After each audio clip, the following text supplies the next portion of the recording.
From some of the earliest methods of communication, human beings have been telling each other stories, fictional nonsense to distract ourselves from the encroaching darkness, and in some cases remind us of it more. Regardless of the reason, there's no denying that the notion of storytelling is something deeply ingrained within us, and something which has only advanced throughout the years. That brings us to video games, a medium which has shown amazing development from wantonly shooting at random pixels to shooting at full 3D models with a thin veneer of plot to justify it. Along with this development has come interesting new ways to investigate narrative. However, due to the interactive nature of the medium, we have hit upon some issues as well. In order to investigate this further, let's take a look at the two other big boys of entertainment, film and television. These are essentially the digitized versions of the storytelling of the past, the audio acting as a stand-in for ordering the narrator, and the visuals giving form to what our imaginations could not muster. Now, there isn't necessarily one true way to write a good story, but I would say the creation of emotion is a pretty good aim. The feeling of being pulled into the world, that you are an active part of it. Movies have a natural advantage in this regard due to their intrinsically voyeuristic nature, giving an uninhibited look into the characters' lives and actions. A television series even more so, as they allow time for more natural character development. So let's jump back to those video games. Surely they have the exact same advantages as those other two I just mentioned. I mean, you're actually a player within this world. Surely there isn't anything more immersive than that. But I would argue that while video games have the capacity to be more immersive, they are intrinsically less so, and the simple reason for that is the requirement of player input. The character isn't going to move forward unless you force them to. The plot isn't going to move forward unless you force it to, and added to that, your own ineptitude can even block you from making any progress.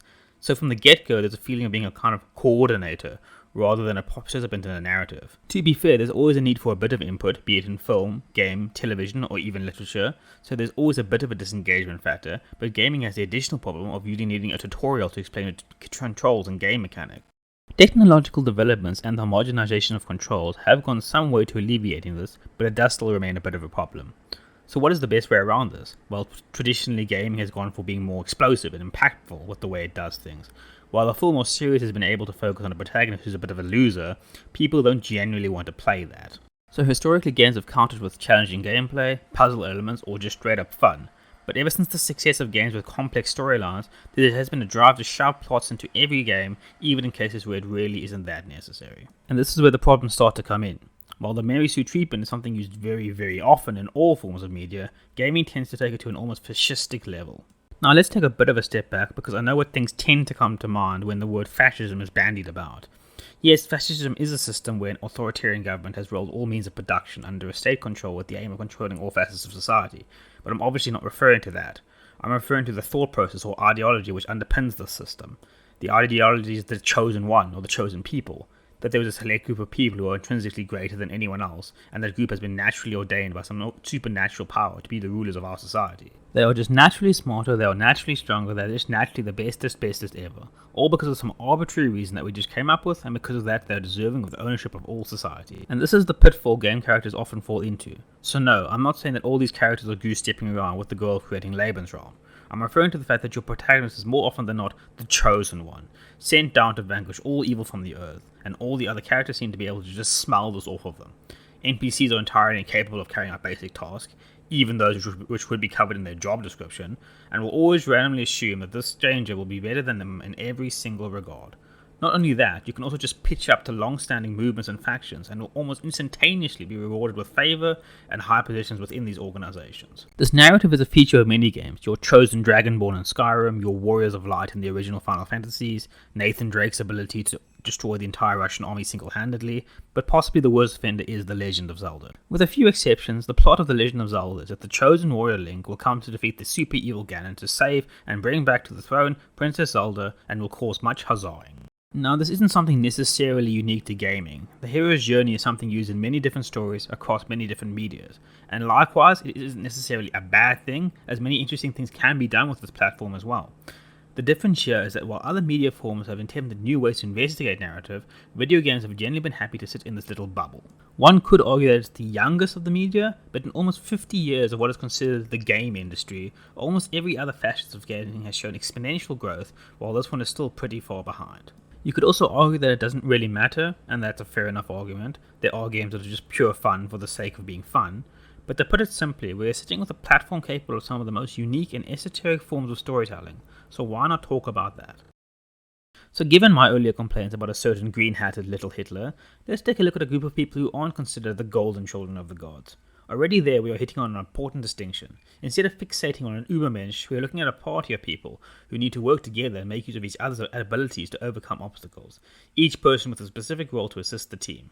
The type of mechanics which can be found in your classic JRPGs or your Dungeons and Dragons type of games. There are of course issues with this route as well. Firstly, you could just end up with your preordained group of people better than anyone else. Example, the aforementioned Warriors of Light. Or you could have the situation of one member of the group being far more capable and important than anyone else, rendering the rest of your party a bunch of hangers-on, watching one person do all the important stuff. It is common for games to fail to give equal billing to all members of the party. You could also end up with the whole killing Satan with the power of friendship thing, which can be just a little bit cringy. Or worst of all, you could end up with a party member who's just... yeah. With that in mind, what do I have that ticks all the right boxes? A fine examination of existentialist despair.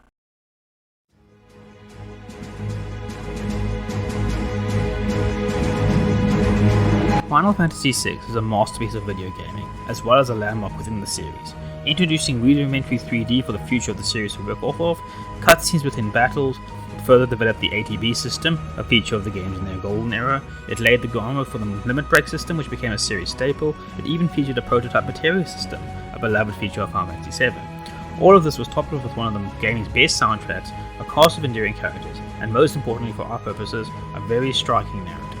So initially the plan was to run through the entire plot line and address important aspects as we moved along, but I soon realized that would take forever. So instead it's going to be a quick synopsis, followed by addressing the major themes and each character's involvement within it, adding any backstory as needed. So, a quick synopsis. Following the War of the Magi, the use of magic has been lost, and the Empire has basically taken control of the majority of the planet. Terra, a witch, has been used under mind control due to her innate ability to cast magic since birth.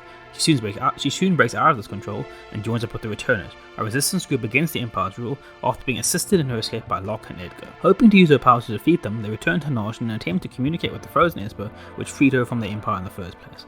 While some of the party head in that direction, Locke departs for South Figaro in a hope to disrupt the Empire's actions and meets General Celes, a traitor to the Empire. They escape to arrive at Nash to meet up with Terra and communicate with the Frozen Being. However, this leads to her undergoing a transformation and disappearing. As a result, the rest of the party goes to look for her, and on finding her, they discover that she is a half Esper who was kidnapped by the Empire when she was a baby. They use her Esper links to open the gate to the world of the Espers in a bid to get her assistance in defeating the Empire. However, they break free and start causing massive destruction before being killed by Kefka, who breaks the alignment of the Warring Triad in order to virtually destroy the world. I realized that I ran through that pretty quickly and missed out a lot of detail, but I will address what's necessary in more detail upon discussing the narrative.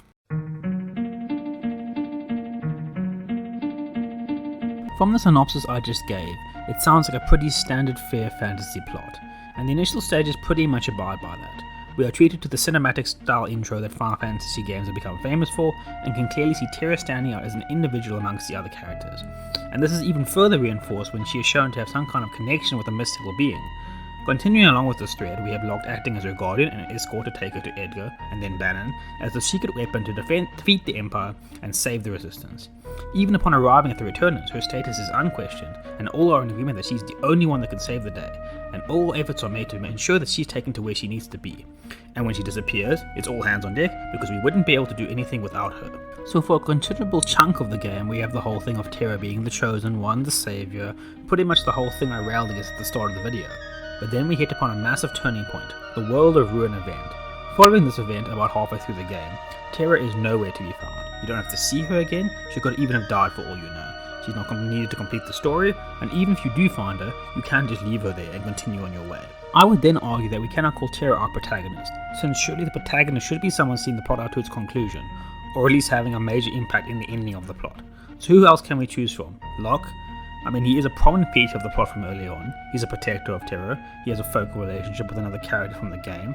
But no, that won't work either, since he's another character that you can complete the game without ever seeing again after the World of Ruin event. How about Edgar? He features in the majority of the game, including the ending in this case. He's a king, that's very impressive. Or Sabin, he gets about the same screen time, and he's also a member of the royal family. Or maybe even Bannon. If he falls in battle, it's an immediate game over. Celes is actually a good shout. She's the starting point from the World of Ruin event. She's in one of the most iconic scenes in the game. She has a pretty intimate relationship with one of the major antagonistic forces of the game. But then again, she's not important enough to get herself on the box art. The basic point here at the end of the day is that there is no protagonist, no one true character that everything is based around or relied upon for the progression of the plot. Instead, we have individual people who are forced to adjust to situations that they may have had a hand in, but aren't really under their control. The Empire has an authoritarian control over the world. We'll form the Returners to stop them. Terra looks like she could be of assistance. Let's ask her for her help. She's gone missing? Well, we'll have to look for her so she can help us. Well, since she's actually made things worse now, we're going to have to work with the Empire to fix this. Oh no, the Empire's betrayed us. Oh no, Kefka has betrayed the Empire. So now he's the one we have to deal with. Well, the world has now been utterly devastated, and Kefka rules over us with almighty power. I suppose the best thing to try and do is stop him, even though he can destroy us with a whim. It really boils down to do whatever makes the current situation a little bit more bearable. There is no certainty that it'll be better, but it just seems like it could be better than what we have right now. But we can't just have a bunch of bumbling fools in our plot lines, so what do? Well, we'll examine specific characters and how they react in these situations.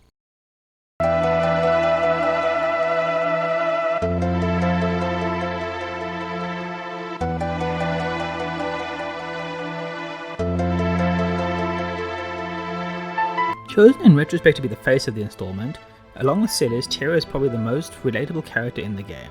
Most probably due to her tragic backstory, but also possibly due to her ability to change her hair color on desire. From the get-go, she's shunted into carrying out numerous actions that she's pretty much powerless to do anything about. Initially under mind control from the Empire, she carries out numerous atrocities, and when broken free of this, her confusion and vulnerability are completely exploited. Upon waking up in a day, she is immediately confronted with Locke, who makes assurances that he will protect her. So naturally she goes with him, since she's currently being chased by the other party. However, she is unaware that Locke's interest in her is only due to the benefits he can bring to his organization. The only thing she does know is she has no interest in sticking around with the other group pursuing her, and so in what is becoming a recurring theme here, she takes the better option. And even that claim is a little bit spurious given she has just woken up. For all she knows, this guy could just be lying to her. Regardless, she is pulled along to Edgar, where she is directly asked to help. At this point, she's also starting to recover her memory, and so is facing recollections of the atrocities she committed. And since these are the people who saved her from that, she really isn't in a position to refuse to help them. But before she can even consider this in much more detail, the Empire comes once again, which requires the Returners to help her once more, and so their good guy bona fides are further reinforced. So what is she supposed to do when they ask for her help? Not only have they made it clear that they are the better option, at least compared to this other malicious force, they have also assisted her along the way. And then added to that, you have the fact that her powers were used to cause massive suffering in the first place, so surely she has an obligation to redress that wrong. Also, it isn't the greatest ask, just communicate with this being, your job might be done there and then, and so she reluctantly accepts. And then we have her undergoing her transformation, where she's able to remember not only who she truly is, but what has been done to her as well, creating another assault upon her judgment. So we don't just have a sense of duty regarding her powers, there is a feeling of revenge as well. However, any convictions that she's able to develop are very soon wiped away due to the actions that she is about to be responsible for. Her opening to the Gate of the Espers is responsible for a huge deal of death and destruction. And while there are definitely mitigating factors here, there is no denying that she played a key role in that chaos. It will especially seem that way to someone like herself, who has been subjected to as much trauma and possesses as much self-hatred as she does, something that we soon see she is starkly aware of. Upon relocating her, she, a Magitech Knight and an Esper, does not see herself capable of any kind of combat, but more importantly, does not see herself capable of performing any kind of good. And this pain that she keeps holding on to has a drastic effect on something else as well, her sense of being. Despite spending the first third of the game desperately searching for an identity, when she finally acquires one, it comes as more of a punishment than anything else. While she already felt distant and isolated from those around her, discovering that she's some kind of otherworldly being just hammers that point home even more. She sees herself as an abomination, something that does not belong to this world, reinforced by the fact that she is of a lineage of beings who deliberately kept themselves away from humanity. As a result, she sees herself incapable of not only giving love, but undeserving of receiving it, and so she buries herself away with the orphans left after the catastrophe in a hope that this will provide some kind of atonement. And this journey to atone for past actions ties well to another character.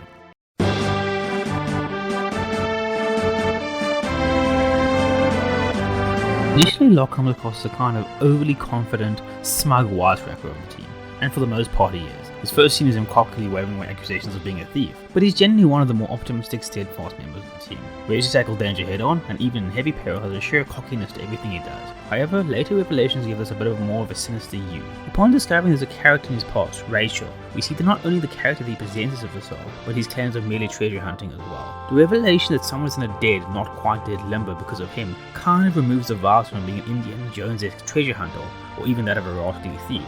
Rather, it is a dedicated quest to search for atonement for past sins. This also paints his relationships with the other female characters differently. Starting with Terra, his promise to protect her may fit in with the remit of the mission he was tasked with, but it also gives the opportunity for a second chance, and the fact that Terra is suffering from amnesia makes it hit him even more. However, following her displaying her ability to cast magic, she doesn't seem as helpless as it first seemed. So much so, he now feels like it's fine for him to leave her, despite his initial claims that he would protect her until she gets her memory back. This departure leads him to encountering Celes, someone who's again in danger, and again he vows to protect. However, the difference here is as a result of factors that we will get into, she forms a far stronger attachment than Terra does. And given the fragile status of the parties involved, we will see a toxic relationship begin to form, at least initially. This toxicity comes from both sides, Locke using it as a proxy, and Celes using it as a crutch. The fragility is seen following the cataclysm and Locke returning to his previous interests. But let's take a step back here, because I feel like I'm painting Locke as a bit of an abusive dick now. Firstly, he does show concern for his friends and party as a whole. Specifically with Celes, he definitely has an affinity and an affection for her. He shows clear guilt upon her revealing her feelings of being used. Secondly, we don't get to see his thoughts upon reawakening, so it may be a bit harsh to claim that he just forgets Celes and tosses her aside. And thirdly, upon breaking his bond with Rachel, he definitely shows a true connection with Celes. So given these factors, let's take a look at the other side of this relationship.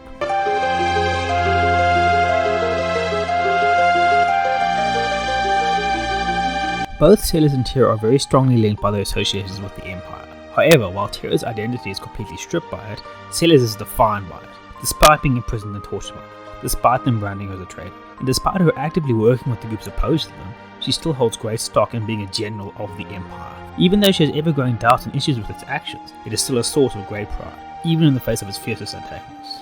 It may seem a bit illogical at first, but as we move along we can see it in a different light. She is General Celes. It is a key defining factor of her being.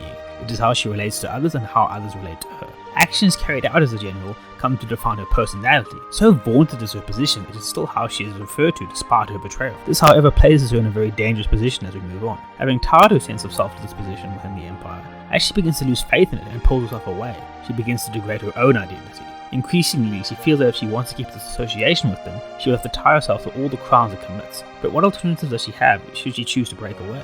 Locke's treatment of her, possibly due to his impression that she's on the run from the Empire, is an important reference point. The kindness that he shows her is not only a good shield to allow her to integrate into a new group, but serves as a contrast to how she was treated before. As a result, it is easier for her to assimilate into her new party, despite the hostile treatment she received from some of its members. However, upon finding out about Rachel, this impact is eroded.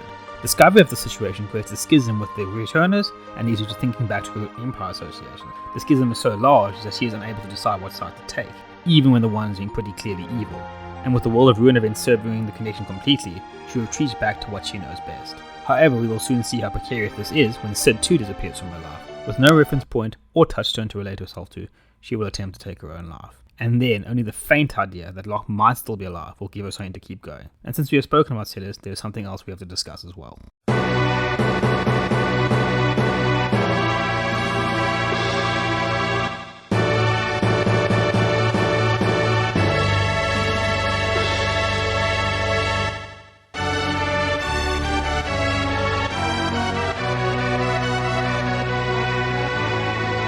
You are unlikely to speak to anyone who has played Final Fantasy VI and doesn't hold the opera scene as a fond memory. There are a few reasons for that. The first, a simple matter of it just being technically impressive. The pixel art is immaculately done, especially for the scale of what it needs to represent. There's a stunning use of contrasting light and dark colors, and naturally the music is brilliant, with the vocals even very well done given how they need to be scrunched into a 16-bit sound chip.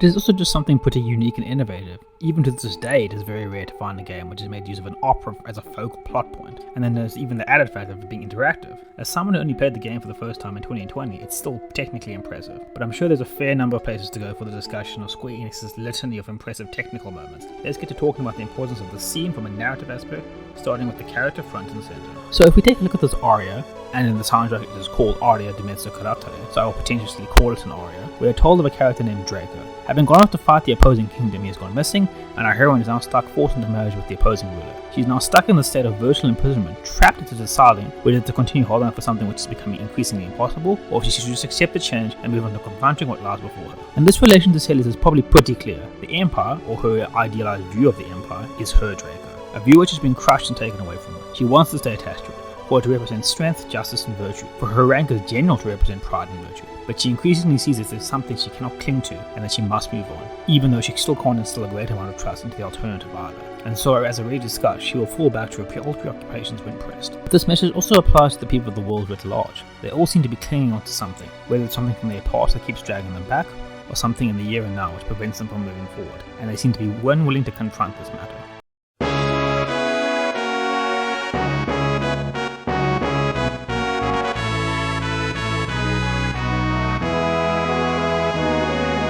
First impressions of Edgar, a charismatic ladies' man, even with some who aren't exactly ladies yet, bristling with confidence, highly adored by his subjects, pretty much your stereotypical fantasy good guy king. And of course with that comes the belief that he must have the super galaxy king brain, bestowed upon all the bestest leaders ever. However, this isn't some kind of continuation of a wondrous bloodline, it's more of a hack job on the fly. He's only king because they needed a new ruler, and the other options weren't really interested. However, despite the very arbitrary, bureaucratic nature, that being he's just a king because they needed a king, Edgar does take the position very seriously. While he could easily have just decided that he's an ineffective ruler of a dying kingdom, he puts a great deal of effort into keeping his kingdom independent and keeping its prestige and status up amongst the world. However, the steadfastness does have a drawback. While his handling of the affairs of state during his ascension did keep the kingdom stable, it had a severe effect upon his personal relationships. For Sabin, the handling of these matters following his father's death caused him to realize what impersonal and callous lives they actually lead. And there's the added disillusionment factor that his own brother was involved in this as well. Rather than joining in perhaps handling the mourning of their collective loss, he's too busy engaging with ascension matters. And this is where we see the divide between the two siblings. Edgar's belief that emotions are something that's to be dealt with after duty is seen to, compared to Sabin's view that things like royal custom can go hang if you aren't able to live like an actual human being. We have mostly been talking about these things in isolation, which makes sense. These are individual people with individual problems. However, they are not as independent as they first seem, and their connections become much more apparent when viewed under the guise of a specific character.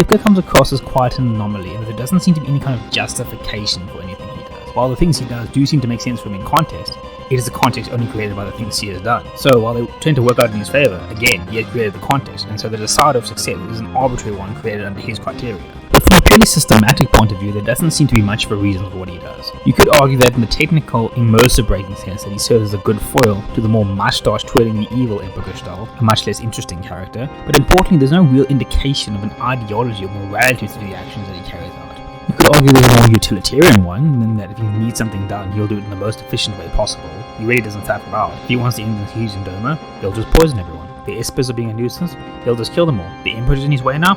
On your bike, mate. But again, no real rhyme or reason, just killing and occasionally stopping to buzz out his sweet stand-up set. There is a loose aim of achieving a godhood status, but that really just gives him the ability to kill more people. And so we sit with this force of nameless evil, which doesn't seem to really have a reason for its existence. But as we approach our climax, we begin to see it tie in more and more. Why do people rebuild things that they know will be destroyed? Why do they cling to life when they know that they will die? These two lines get to the nub of what Kefka is all about. He just wants to destroy things. And not your generic fantasy, I will lay death and destruction until the peasants obey me and do my bidding type of thing. Even when he has unquestioned power over the world, he will still just throw out death and destruction for the lolsies. It's just plain die, suffer, die, suffer. So that's a bit of insight into his goals, or lack thereof. But what does this mean in the grand scheme of things?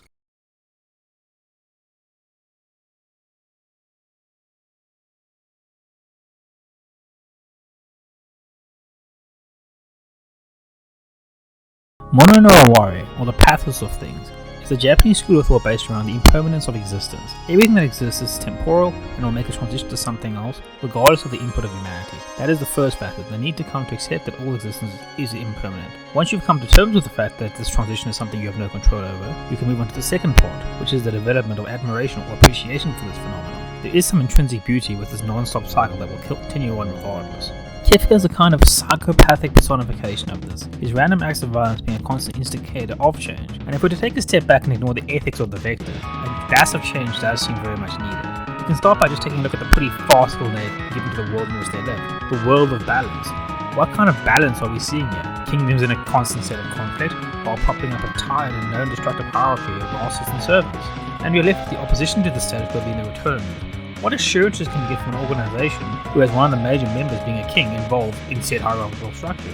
And so there doesn't seem to be much of a desire to change things, just shuffle who's in charge a tad, when you have the people of Famato who still embrace a lifestyle 1,000 years ago. Kafka makes a complete mockery of this way of thinking. He really has no interest in maintaining things just because they've been around for a long time. In fact, if you were to explain to him that something has a long heritage, he might even be more interested in destroying it. And this forces some important considerations from our protagonists. Why are they still obsessing over certain things? Why do they still defend the ideas that they defend? Is what they believe, what they want, really what they desire? And is it even good to seek it? And so while Kafka's initially comes across as a nihilistic statement that nothing really matters, he's actually forcing an existential introspection to what is truly important. While the post-ruin world is full with a great amount of pain, there's also a good deal of soul-searching and own truth as well. Terra has come to believe herself capable of giving and receiving love, and that she actually has a place in the world. Celes has finally come to accept herself as a person, independent of any kind of institution or other person. Locke can now let go of those in the past and embrace those in the present. Edgar is able to envision his own idea of what a kingdom should look like, and Sabin once again has faith in his family and his society.